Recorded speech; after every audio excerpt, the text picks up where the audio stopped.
যাও ছবি তুলো একটু। আমারও একটা ছবি তুলে দিন তো, আমি একটু কোলে নেই। আপনি বলে ভয় পান?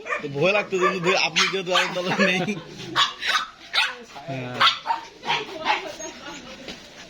এই তো এর সাহস আছে, ভালো হয় পশু পাখি ভালোবাসে অনেক, নিয়ে গেলে তো ভাই আমাদের বসে এই ফরিদ ভাইয়ের ছেলে মনিরুজ্জামান স্যার, আমি ফরিদ ভাইয়ের ছেলে।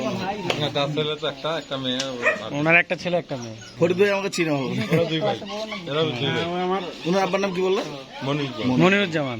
আগে তো ওই যে গোলাম মাওলা ছিল এখানে তদন্ত, ওখানে তাই ওসি হলো বিরলে। নিজে বাড়িটা এখন আগে পারমিশন নেওয়া লাগবে। বুঝুক আগে। আচ্ছা ঠিক আছে, হ্যাঁ নিয়ে যান, সমস্যা নেই। এটা বয়স 2 মাস প্লাস।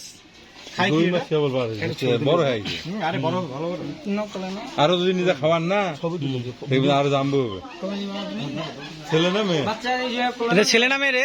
ছেলে ছেলে ছেলে ছেলে এটা না মেয়ে? দেখি তো ছেলে না মেয়ে রে, কি বলতেছিস? ছেলে এটা? ছেলে রে ভাই। ও হ্যাঁ তো ছেলে, ছেলে তোমার জন্য ঠিক আছে। আমি তো ভাবছিলাম মেয়ে বিড়াল আছে, একটা ছেলে বিড়াল আছে, দুটো বিড়াল। কিন্তু এগুলো বিড়াল আবার কিরকম কি করে, বিড়ালের সাথে অনেক ভয় পাই দেখলাম আমি। না না, একসাথে মিশে থাকবে। এই আপনি মনে হয় জীবনে প্রথম ডগ কোলে নিছেন, কেমন লাগতেছে বলেন? ভালো লাগতেছে ভাই, খুব ভালো লাগতেছে। কারণ আমার ডগ ছিল, আমি জীবনে ধরি নাই। আজকে প্রথম ধরলেন না? তো কেমন লাগলো আপনার অনুভূতিটা বলেন? অনুভূতিটা খুব ভালো লাগছে। হ্যাঁ, কারণ এইটা যে করে নিতে পারছি, না এখনো ভ্যাকসিন দেওয়া হয়নি। অনেক কিছু হচ্ছে যে আমি একটা ডগ কোলে নিছি। এটা কত মাসের উপর গেলে ভ্যাকসিন? আচ্ছা আচ্ছা। ভ্যাকসিন দেওয়া যাবে এখন? আমার বয়স